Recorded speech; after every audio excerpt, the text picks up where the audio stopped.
A Voz dos Açores, com Graça Castanho.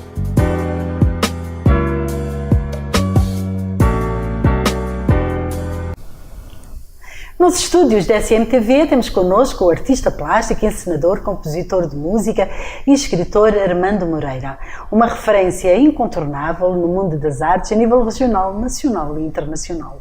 O nosso convidado dar-nos-á o prazer e a alegria de partilhar connosco e com o mundo aspectos relevantes do seu pensar, do seu sentir e da sua vasta obra. Muito obrigada, caro amigo Armando, por estar aqui nos estúdios da SMTV em Ponta Delgada. E é com uma alegria imensa que o recebemos pela sua história de vida. É uma história riquíssima e se calhar podíamos começar pelas suas origens. Pai, mãe, onde nasceu, de onde é a sua família, porque estes são sempre pormenores interessantes e que são muito do gosto dos nossos telespectadores e das nossas telespectadoras. Eu sou um açoriano micalense. Nasci num sítio histórico da Ilha de São Miguel, nasci em Vila Franca do Campo e nasci de uma família pobre. O meu pai era um homem do mar, a minha mãe era uma senhora doméstica, como se costumava dizer, chegou a ser regente, era uma mulher que adorava ler, que escrevia maravilhosamente bem, chegou a ensinar. E saiu de casa aos 8 anos de idade porque eles não tinham, de forma alguma, dada a escassez de meios, de me poder proporcionar apoio para estudar. E vim para aquilo que na altura foi tão bom e tão benéfico para as pessoas sem meios, que foi um sítio chamado Casa de São José. Eu sou um estudante da Casa de São José. Com muito orgulho. Com muito orgulho. Porque daquela casa saíram pessoas importantíssimas que hoje em dia estão no governo e estão nas mais diversas áreas de atividade aqui dos Açores. É verdade. E isso prova claramente que quem não tem meios aproveita melhor do que quem tem tudo. E aproveitei, fiz exame de admissão na altura à Escola Industrial e Comercial e ao Liceu, preferi ir para o Liceu, onde frequentei esta escola até ao 7º ano, que na altura curso geral dos liceus. Entretanto, os meus pais, na procura de uma vida melhor, foram para a África, para Angola, a África portuguesa de então, e obrigaram-me, por assim dizer, a sair da Casa de São José e ir com eles. Nessa altura a ideia, eu era rapaz, tinha mais 2 irmãs, a ideia era ter mão de obra para o novo projeto do meu pai em África. E fui, e não gostei, eu sinceramente não gostei nada. Houve uma coisa que fiz logo ali, foi acabar o curso geral dos liceus, que achava que era importante, e estive a fazer isso na escola Venâncio Deslandes, uma figura grada da colonização portuguesa em Angola, e habitei e vivi numa cidade ao sul deste mesmo país, na altura português, de nome Benguela, uma cidade muito bonita, com uma praia formosa, de nome Praia Morena. Ora, como o meu pai tinha barcos nessa altura, prosperou e dedicou-se, digamos assim, era um homem do mar, comprou algumas traineiras, fez-se sócio de uma conserveira. Nós tínhamos que ter a obrigação de, em cada barco daqueles, ter alguém responsável tecnicamente, alguém cartado, como se dizia antigamente. Ora, isso obrigou-me a frequentar a escola náutica, onde tirei, pasme-se, o curso de primeiro, segundo e terceiro oficial de máquinas, o que depois de 25 de Abril deu uma equivalência de engenheiro técnico. Depois tirei o curso de primeiro, segundo e terceiro piloto. Tirei da rage e mais de costeiro. Logo eu estou habilitado a comandar um barco qualquer por este mundo de Deus. Ou seja, mal sabia eu que a minha vida não teria nada a ver com isto. E quando é que se dá essa mudança tão drástica? Porque essa história é surpreendentemente nova para mim. Pois. E o que é facto é que quando, com a descolonização, nós fomos para Angola, éramos pobres, em Angola fomos ricos e com a descolonização voltamos mais pobres ainda. Mas há uma coisa que nunca se perde, é aquilo que se ganha, o conhecimento, as relações humanas. O continente africano deu-me muita coisa, é verdade. Tirou-me tudo, mas também deu-me muito em termos de interação humana, em termos de conhecimento de uma cultura diferente. E aí cresci, era um miúdo, tinha que crescer, obviamente, era um jovenzinho. Quando cá cheguei pós 25 de Abril, com o 25 de Abril nós fomos obrigados a retornar, por isso é que nos chamaram retornados então, e cheguei, trazia a camisa, as calças e o bilhete de identidade num bolso. Mas trazia mais uma coisa, trazia uma tuberculose, porque em Angola fiz rádio e fiz uma série de coisas, e como o meu pai era proprietário latifundiário, que eram conceitos que eu nem conhecia, eu estive preso pelo MPLA e fui agredido e levei dias e dias sem comer nada, fui torturado, porque fazia programas de rádio e na altura, como era um jovem inconsciente, falava se calhar demais, e o que é facto é que quando cheguei algum tempo depois, acordei de manhã e acordei com hemoptises de sangue, tinha uma tuberculose gravíssima. Cerca de 6 dias depois de me ter sido descoberta essa tuberculose e ter ido ao CELAT e começar a medicação para uma tuberculose, que era uma doença muito grave na altura. Contagiosa também? E contagiosa também. Eu fui chamado para, como tinha posto a minha documentação de engenheiro numa empresa de navegação, na altura a CTM, que fazia capotagem aqui entre ilhas e entre ilhas e o continente, eu fui chamado para exercer, digamos assim, a minha profissão da engenharia. Ou seja, numa sala de máquinas, a fazer turnos, essas coisas todas. Ora bem, quando me chamaram, eu estava muito doente. E o engraçado de tudo isto é que aceitei sem hesitar. Depois pensei, como é que eu vou resolver isto?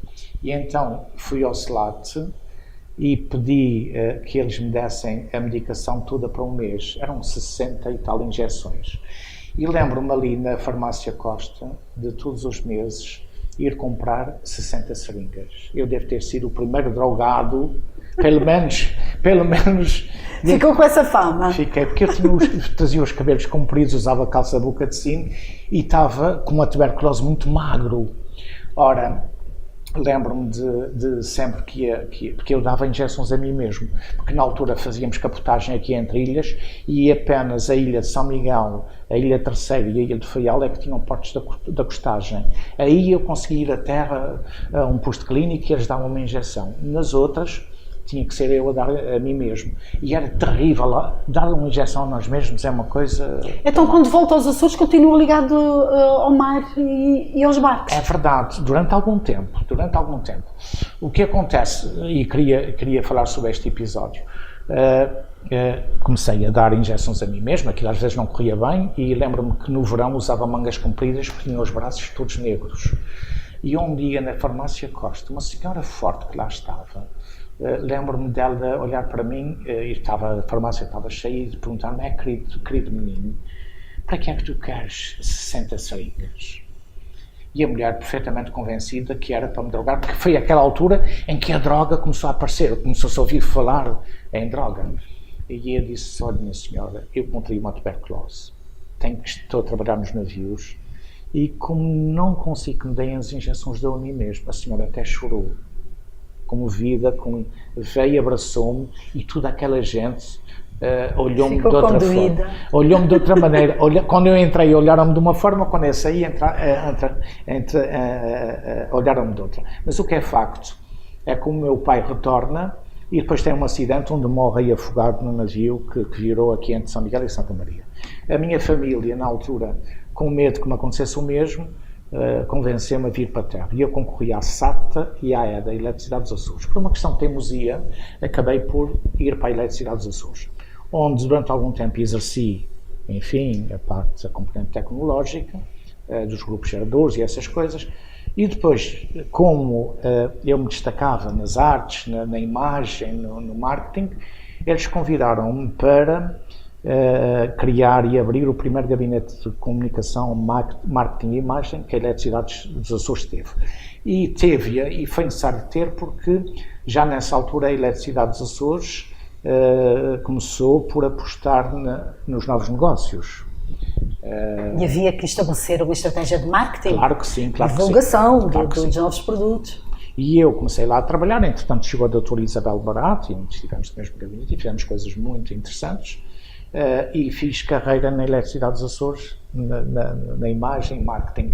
À parte disso, pois a pintura esteve sempre presente, entretanto constituí um grupo chamado Máquina do Tempo, que fez todas as reconstituições históricas que por acaso fizeram, e depois foi o ensino, e a arte é isso mesmo, é um vírus que quando entra espalha-se. Então não é possível falar da sua vida sem atender a esta relevância que as artes têm tido em si. Mas o que se percebe é que é tão diversificado nos seus talentos que impera esta questão na minha mente, que é: o que é que de facto é mais importante na sua vida? São as artes plásticas?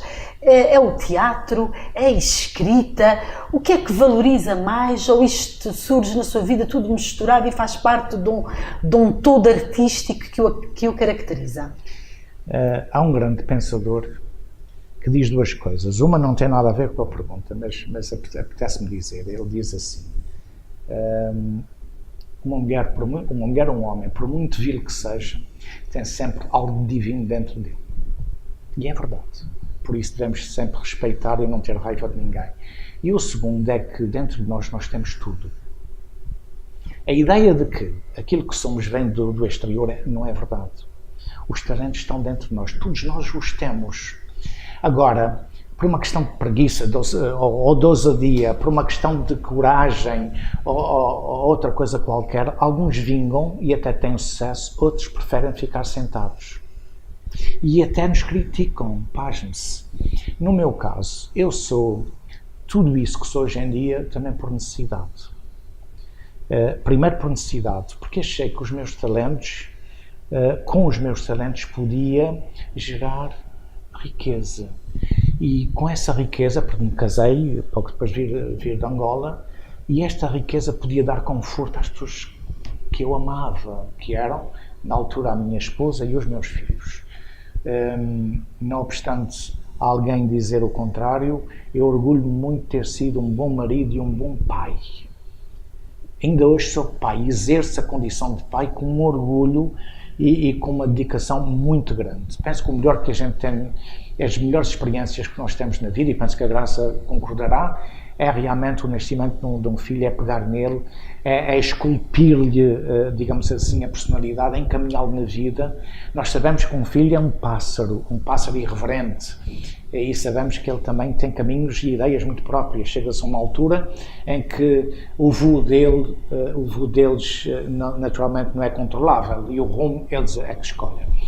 Mas orgulho muito de ter tido 3 filhos e de ter obviamente seguido, ainda há pouco tempo um veio casar-se cá ao convento de São Francisco, curiosamente com uma criatura fascinante e muito bonita, que tem no seu apelido Castanho, a nossa Isabel, que me orgulha muito de a ter também. Que acabou de terminar o seu doutoramento. É verdade, que tem 2 cursos superiores. Que 2. menino inteligente. Fantástico. Que é uma artista também. E foi um pouco assim. Todos os meus talentos foram postos ao serviço da possibilidade de, com isso, gerar riqueza e poder ter uma vida melhor com os meus. Porque as coisas não eram fáceis. Ou seja, tudo era difícil quando cheguei cá. Quem chega com um bilhete de identidade, uma camisa e um par de calças, não me lembro muito, mas devia ter sapatos também. Pelo menos um par. Um par. Eu tinha tudo e era pouco. E então, na Marinha Mercante, eu ganhava muito bem. Ganhava o equivalente ao ordenado de 3 meses de um professor por mês. E pronto, as coisas equilibraram-se, só que cá está. O mar era um pouco um degredo. Havia uma coisa nos navios que me causava muita impressão, que era, eu tinha uma ânsia enorme de chegar a qualquer sítio. Eu fiz pesca de bacalhau, estive no mar de Bering. Eu, nas férias, que eram 4 meses de férias, eu ia trabalhar. Eu aceitava contratos com outras empresas para poder ganhar mais e ter mais riqueza para eles. Não era uma questão de ambição, era uma questão de querer. Mas o mar tem perseguido o artista, porque muita da sua pintura se prende com a temática do mar e com elementos marítimos. Pois, não é por acaso, eu queria saltar um bocadinho da minha história de vida, não é por acaso que fui convidado pelo Museu Colombo e pelas autoridades e entidades representativas do Porto Santo, onde Colombo casou. Porto Santo Madeira? Porto Santo Madeira, onde ele casou com Filipa Pestrelo. Convidaram-me para fazer 3 coisas. Uma, para escrever sobre Colombo, mas fazer uma abordagem completamente diferente daquela que se conhece. Sabemos das 4 viagens, sabemos e temos essa polémica de que seria genovês, português ou se calhar um mero corsário. Há quem o chame também, e de resto chamaram-me exatamente isso, quando ele aportou na Ilha de Santa Maria, na sua viagem desde o Haiti, em que ele ia para Barcelona, enganou-se no rumo, como se enganou diversas vezes nos rumos. A ideia de Cristóvão Colombo ou Fernando Zarco, eu quero aqui sublinhar, a ideia de que era um exímio navegador não é verdadeira. De resto, as viagens dele estão cheias de erros e omissões, e ele capitalizou até mesmo esses erros a seu favor. Como também não é verdade que o Colombo é genovês ou é espanhol. Não é. De resto, a teoria neste livro, Colombo na Ilha dos Profetas, através de um estudo que eu faço. Olha, só para termos uma ideia, eu fui consultar a Torre do Tombo e fui consultar o documento de casamento de Cristóvão Colombo com Dona Filipa Pestrelo, filha do capitão donatário que teve no seu comando a Ilha do Porto Santo. Ninguém dava nada por aquilo. Ele foi para lá como recompensa pelos serviços prestados ao rei. E o que é facto é que neste documento, no assento deste documento, não está Cristóvão Colombo, nem Cristóforo Colombos. O que está é Fernandes Zarco. Então quem é que casou com Filipa Pestrelo? Quem é a mãe de Dom Fernando? Há uma evidência bastante forte, não é? Claro que sim, claro, temos que olhar isso. Mas depois, quando nós estudamos um monograma, percebemos que quer Cristóvão Colombo, quer Zarco, estão todos na sigla dele. E esse estudo é feito neste livro. Livro esse que é também um desafio que vai unir arquipélagos. Nós fazemos parte de uma Macaronésia, mas essencialmente fazemos parte dos arquipélagos que estão integrados na corte, salvo seja, no país que se chama Portugal. Eu digo corte porque tenho um diferente com a corte portuguesa. E quando, ainda ontem, o José Andrade, e nós estivemos juntos num livro sobre a diáspora, e quando na sua brilhante apresentação do livro, ele falou na diáspora e falou no Rio Grande do Sul, eu sorri e apeteceu-me dizer qualquer coisa. E o que é que me apeteceu dizer? É verdade, o Rio Grande do Sul, Santa Catarina, Florianópolis, foram povoados por açorianos. O que as pessoas se esquecem é que isso foi feito através daquilo que eu chamo uma das maiores vergonhas de Portugal.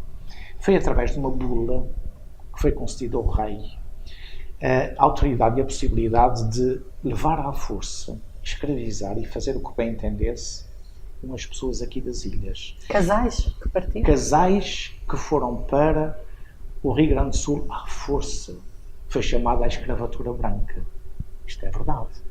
E quando faltaram os casais, foram os mancebos e moços saudáveis, em que se lhes mandava abrir a boca para ver se a dentição era saudável, e era assim que se via se ele tinha condições de ir para povoar outros sítios. Foram estes moços que foram levados também à força para, pasme-se, procriar como animais. Pois, porque a ideia era fazer crescer a população. Pois, E mas foram numa estratégia de povoamento. Exatamente. Enfim, muitas histórias que também têm sido reescritas por si. Essa parte da investigação tem resultado muito em peças de teatro também. Não só literatura, digamos assim, narrativa, ficcionada, mas também peças de teatro. Porque a sua ligação ao teatro é muitíssimo forte e muitíssimo rica. O que é que nos poderá dizer acerca dessa sua área? O professor Hermano Saraiva, nós estabelecemos uma ligação de amizade um com o outro, e essa ligação deu frutos, deu mais para ele do que para mim. E porquê? Porque eu, na altura, fiz as reconstituições históricas e fiz 400 anos depois da primeira alma na Vila da Povoação, foi a primeira. Na altura tive a honra de ter o Dr. Laborino Luzes, que encontrei há pouco tempo no Alfa Pendular ao meu lado, e falamos os dois, e ele dizia: Armando Moreira, você continua a fazer aquelas doidices? E eu disse: olha, mais ou menos. E então investiguei, e se calhar aquilo que as pessoas fazem é normalmente fiar-se só e apenas naquilo que Gaspar Frutuoso nos diz. Eu fiz mais, fui mais além, quis saber mais. Por isso é que pus novamente em marcha uma coisa que é importantíssima para a Ilha de Santa Maria, que se chama Associação Escravos da Academia. Fui eu que dei, 4 séculos depois, fui eu que dei um empurrão. Aquela associação é a mais antiga associação da Península Ibérica e uma, se calhar, do mundo. E aquela associação forma-se a partir de 220 pessoas que são levadas pelos corsários para Argélia e Tetuão. Por intercessão da Corte de Espanha, eles são libertos em 1617. E a Ilha de Santa Maria, eu reconstituí anos após anos, durante 15 anos, reconstituí esta história, uma história maravilhosa. Curiosamente, o último trabalho que eu faço é um trabalho que se chama Santa Maria dos Anjos, e que curiosamente fala da primeira escrava a ser levada aqui dos Açores, de nome Benedita. Numa das incursões, não foi levada escrava daqui, acabou por ser levada como escrava, mas já de Barcelona para o Norte da África. Porquê? Porque quando Cristóvão Colombo aportou a Ilha de Santa Maria, depois daquela tremenda tempestade em que ele, vendo-se perdido, mais não faz do que prometer e tirar, que eles tiraram à sorte quem é que viria à terra rezar, e fizeram-no, e ele fez e prometeu, numa ermida com devoção a Nossa Senhora. Por acaso seria a Santa Maria de Guadalupe, só que, como não havia nos Açores Nossa Senhora de Guadalupe, serviu Nossa Senhora dos Anjos na Ilha de Santa Maria, que foi o primeiro templo a ser erigido aqui nos Açores. E ele reza. Só que cá está, nessa altura havia aquelas vigarices com a Isabela e Dom Fernando, a Isabela, a Católica e o rei de Portugal, em que ele, depois, ele traiu, há quem diga que traiu, penso que foi mais o rei de Portugal que o lixou bem lixado. De resto, neste livro, vê-se claramente que quem foi traído foi o Colombo e não o rei de Portugal. E quem lhe deu depois a possibilidade das descobertas e das navegações e das 4 viagens foi realmente a rainha Isabela a Católica e o rei Dom Fernando. E então ele é preso pela guarnição estacionada na Ilha de Santa Maria, porque nessa altura o capitão de Donatário, mercê da grande atividade vulcânica que se restava na Ilha de São Miguel, esta ilha foi governada a partir da Ilha de Santa Maria. E então Cristóvão Colombo vem à terra, e com ele vem o seu primeiro oficial, de nome Pedro Lepe Esquivel. E como toda aquela gente, a população viu aquele desmande todo, veio ver, com eles vem atrás uma rapariguinha maltrapilha, andrajosa, mas muito bonita. Mas que já vivia na ilha? Já vivia na ilha. Fazia parte da população. Aqui estão-se a matar, vamos ver como fazemos. Aqui, se há um acidente na estrada, a gente para ver. Lá era assim. E eram piratas, não eram piratas, era Colombo. E então a rapariguinha A rapariguinha estava metida naquela confusão e afastou-se um pouco.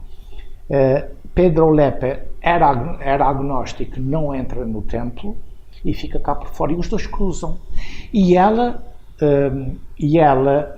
dá de caras, como se costuma dizer, quase tropeça nele, e os dois instantaneamente apaixonam-se.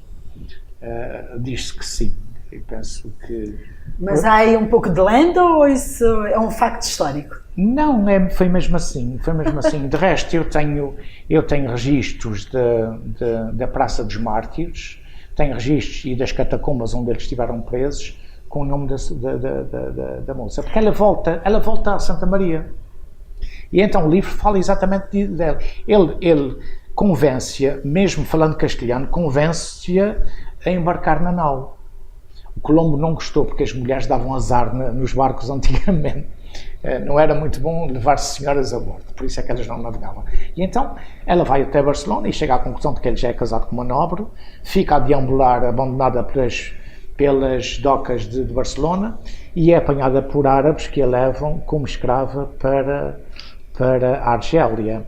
E ela é, no conjunto de uma série de pessoas que eram capturadas aqui e ali nas ilhas, ela é arrematada por Dinares e obviamente fica em cativeiro, grávida, e tem uma menina. Muito bem. Então já foram 2 livros apresentados acerca do Colombo, mas há aí outro trabalho que também da sua autoria que merece sim. ser referenciado. Este aqui, talvez?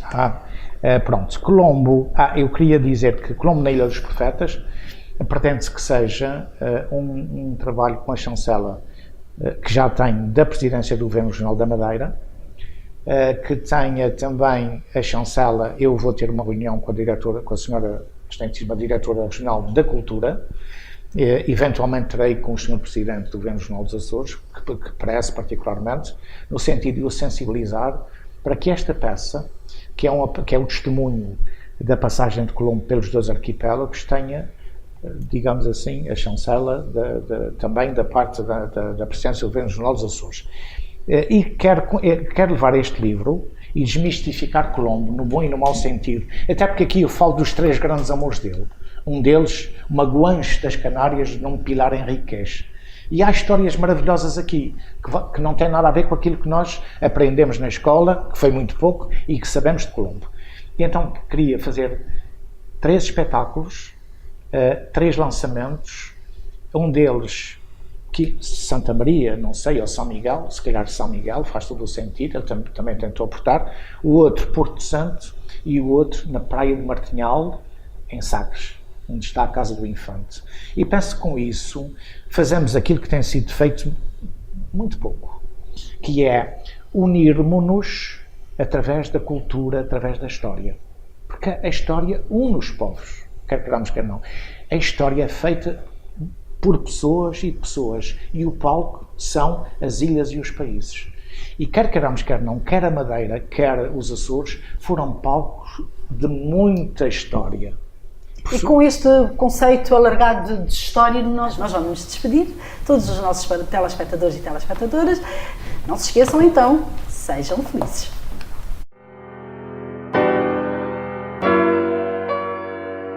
A Voz dos Açores, com Graça Castanho.